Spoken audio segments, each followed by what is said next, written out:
Hello friends. तो चलिए आज हम लोग पढ़ेंगे सरल रेखा।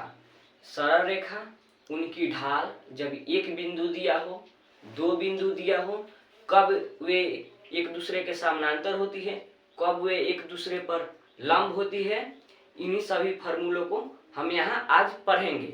तो सबसे पहले चैप्टर का नाम लिख लेते हैं, जो नाम है क्या? सरल रेखा। सरल रेखा, स्ट्रेट लाइन।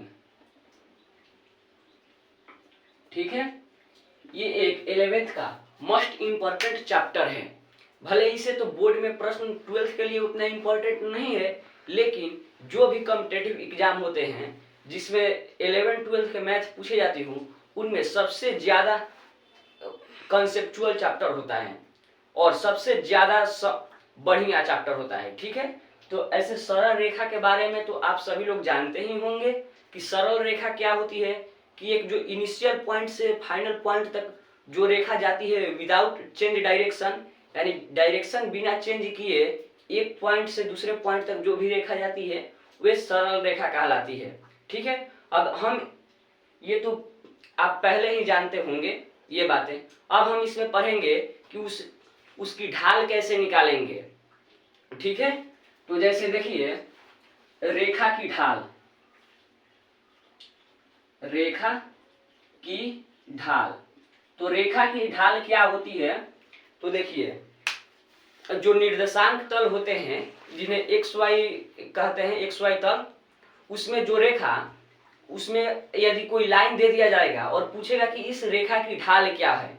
ठीक है, तो जैसे देखिए ये हमारा निर्देशांक तल हो गया, ये एक्स ये वाई।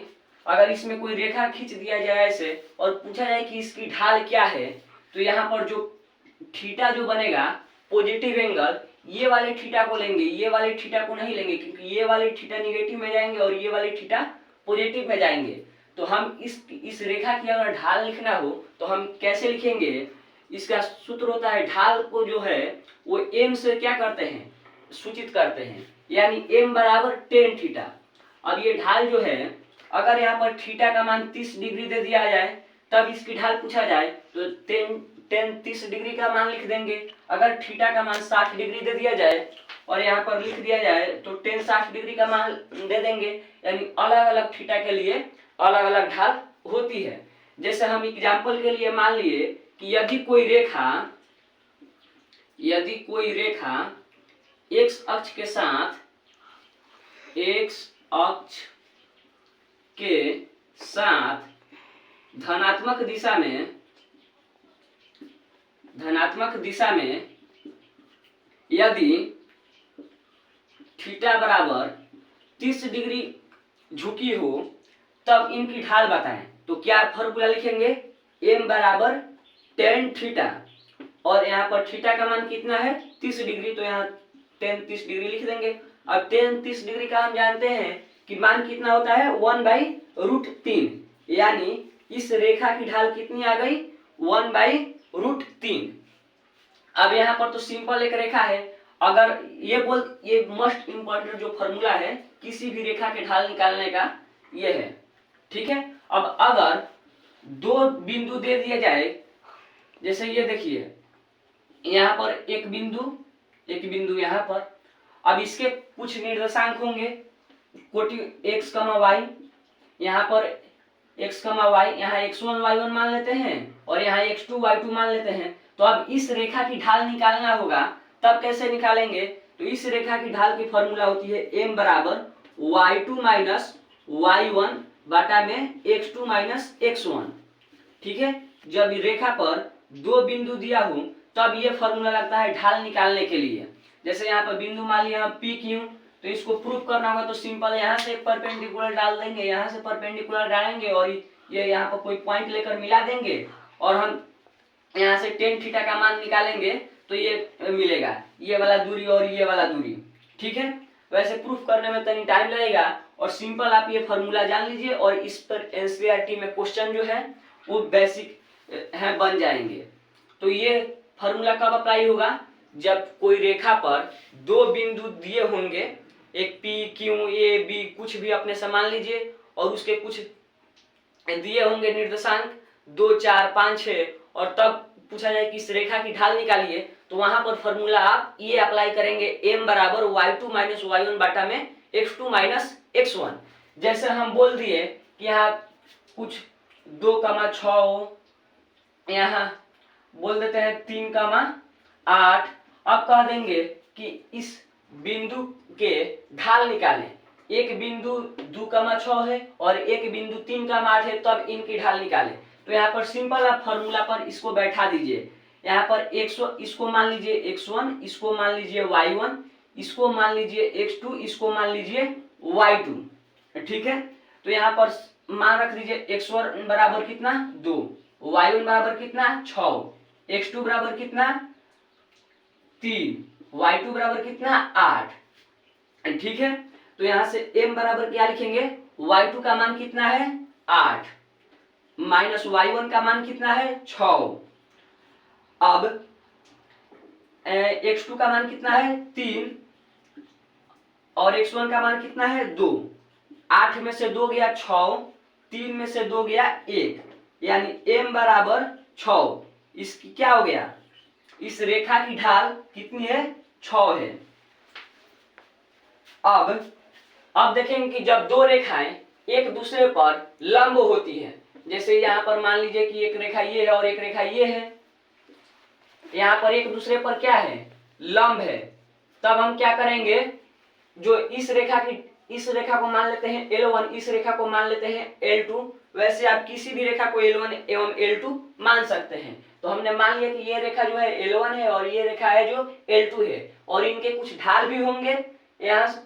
तो L1 जो रेखा है उसकी ढाल हम मान लेते हैं कि M1 ढाल है इसकी, और इसकी ढाल M2 है। तो जब ये दो रेखा एक दूसरे पर लंब होगी तो इनमें एक कंडीशन होता है कि M1 गुने M2 बराबर -1, M1 इंटू M2 बराबर -1, यानी जो दोनों रेखा की ढाल का गुणनफल आएगा वो -1 आएगा।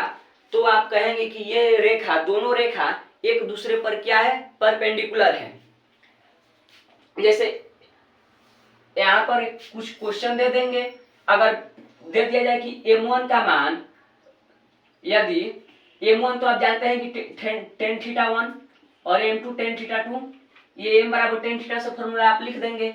अब इसमें ऐसे क्वेश्चन देगा कि यदि दो रेखाएं एक दूसरे पर लंब है, यदि एक का ढाल √3 है, यानी M1 का मान √3 है, तो M2 का मान निकालिए। तो आप कैसे निकालेंगे, आपको फॉर्मूला तो पता है कि M1 इंटू M2 बराबर कितना होगा -1, क्योंकि क्वेश्चन में दे दिया है कि एक दूसरे पर लंब है और एक रेखा की ढाल कितना है √3, तो दूसरी रेखा की ढाल पूछ रहा है। तो M1 इंटू M2 बराबर -1, यहाँ M1 का मान कितना है √3, ये अकॉर्डिंग टू क्वेश्चन लिख रहे हैं कि मतलब ये क्वेश्चन में दिया है कि M1 का मान इतना है, M2 का मान इतना है, और M1 परपेंडिकुलर है कितना M2, तो M2 का मान फाइंड करना है। तो यहाँ M2 को ऐसे ही लिख देंगे और यहाँ पर -1, यानी M2 का मान कितना है, -1/√3, यानी दूसरी रेखा की ढाल इतनी मिल गई। अब इसको यहाँ पर इसमें डालकर देख लेंगे कि -1 M1 इंटू M2 के गुणनफल -1 आ जा रहा है कि नहीं। अगर आपको शक है कि ये आंसर सही है या नहीं, तो आप इस फॉर्मूला में डालकर चेक कर लीजिए। M1 का मान कितना दिया है √3 और M2 का मान कितना आया -1/√3। तो यहाँ √3 से √3 कट गया, यानी -1 इक्वल टू कितना है -1। इससे ये प्रूफ हो गया कि आंसर यही है। अगर शक हो तो, नहीं तो ऐसा आप जानते हैं कि यहाँ पर फॉर्मूला ऐसा होता है, तो इतना है तो इसका मान इतना ही आएगा। आप देखेंगे यदि दो रेखा, किन्हीं भी दो रेखा के बीच का कोण M1 माइनस M2 बटे में 1 प्लस M1 इंटू M2, क्योंकि यहाँ पर मड लगा देंगे, क्योंकि ताकि कोई भी वैल्यू निगेटिव ना आए। हो सकता है कि M1 का मान बड़ हो तो यहाँ पर घटाएंगे तो निगेटिव आ जाएगा, इसीलिए हम यहाँ पर मड लगा देते हैं कि अब कोई भी एंगल मिलेगा tan थीटा तो वो पॉजिटिव में मिलेगा। अगर यहाँ पर ऐसे ही आप कुछ क्वेश्चन अपने से ट्राई कर सकते हैं या एनसीईआरटी में दिया है। ठीक है, तो आज हम क्या पढ़े रेखा, सरल रेखा एवं उसमें रेखा की ढाल और रेखा की ढाल, यदि कोई यहाँ पर उसके बेसिक एक हम क्वेश्चन किए हैं ताकि आपको कंसेप्ट समझ में आ जाए। और एनसीईआरटी में आप क्वेश्चन बनाइएगा तो बन जाएगा इसके कंसेप्ट पर जो भी क्वेश्चन होंगे। और यहाँ पर हम अपने से एक एग्जाम्पल भी ले लिए ताकि इसकी क्लियरिटी हो जाए। तो आशा करते हैं कि आप लोग इसको समझ गए होंगे अच्छी तरीके से। अगर इसमें कोई एरर तो नहीं दिखाई दे रहा है, लेकिन अगर होगा तो आप बता दीजिएगा जरा हमें भी, क्योंकि हम तो अपने से बेस्ट देने की कोशिश कर रहे हैं, लेकिन अगर कुछ गलती हो जाए तो हमें बता दीजिएगा। वही वैसे तो गलती नहीं है, रेखा की ढाल बराबर tan थीटा, यहाँ थीटा का मान इतना है तो tan थीटा का मान 1 ये इतना, और ये दो बिंदु जब दिया होगा कहाँ लिखे यहाँ पर, तो y2 minus y1 x2 minus x1 और m बराबर 8 माइनस 2 इतना y2 माइनस y1 और x2 माइनस x1 अपन में ठीक है। तो अब इसमें नेक्स्ट जो टॉपिक होंगे वो टॉपिक को बाद में अगले लेक्चर में पढ़ेंगे। तब तक के लिए आप इसे देखिए, इस पर आधारित क्वेश्चन किताब में क्या कीजिए। अगर कुछ इसके बाद अगर कुछ क्वेश्चन फंसे तो हम अगले कंसेप्ट पढ़ाएंगे तो उस पर आप बन जाएंगे, लेकिन इस कंसेप्ट पर जो भी क्वेश्चन होंगे वो आशा करते हैं कि आप सभी लोग बना लेंगे। तब तक के लिए ओके। इसमें एक कंसेप्ट एक और है बेसिक, कि जब दो रेखाएं एक दूसरे के समानांतर होती है, जैसे मान लीजिए कि यहाँ पर एक रेखा ये है और एक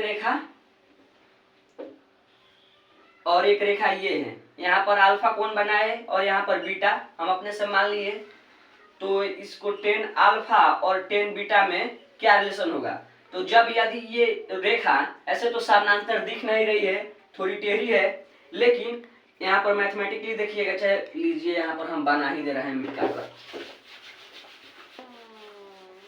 जैसे यहाँ पर एक रेखा ये है और एक रेखा ये है, यदि ये रेखा एक दूसरे के समानांतर होती है तो इनमें रिलेशन होता है कि इनकी दोनों की ढाल बराबर होती है, तब ये रेखा एक दूसरे के समानांतर होती है। जैसे देखिए यहाँ पर कोण मान लिए कि अल्फा बनाई और ये रेखा मान लिए कि कोण बीटा बनाई, तो यदि रेखा एक दूसरे के समानांतर है, एक दूसरे के समांतर है, तब इनमें क्या रिलेशन होता है कि tan अल्फा का मान tan बीटा के मान के बराबर होता है।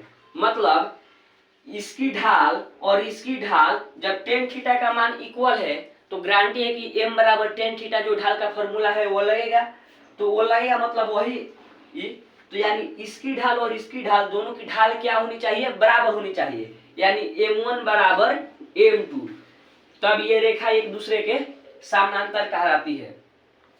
ठीक है। अब एक और है कि यदि कोई रेखा, यदि एक रेखा पर जैसे यहाँ पर ए बी सी यदि 3 पॉइंट दिया हो और तीनों पॉइंट क्या हो, संरेख हो, तब उसमें क्या करते हैं कि ए बी की ढाल निकालते हैं एवं बी सी की ढाल निकालते हैं तथा उन ढाल को बराबर कर देते हैं, तब ये क्या कहलाएगी, ए बी सी बिंदु अगर संरेख हो तो एम ए बी का ढाल बराबर एम बी सी की ढाल, मतलब ए बी की ढाल बराबर होगा बी सी की ढाल। तो ए बी का ढाल निकालना होगा तो हम क्या करेंगे कि यहाँ ए और बी की 2 पॉइंट मान लेंगे और 2 बिंदु के बीच के ढाल निकालने का ये फॉर्मूला निकाल कर ए बी का ढाल निकालेंगे और यही फॉर्मूला से बी सी की भी ढाल निकालेंगे, और दोनों को ढाल को अगर बराबर है तब कहेंगे कि क्या, कि ये बिंदु ए बी सी 3 संरेख बिंदु है। ठीक है।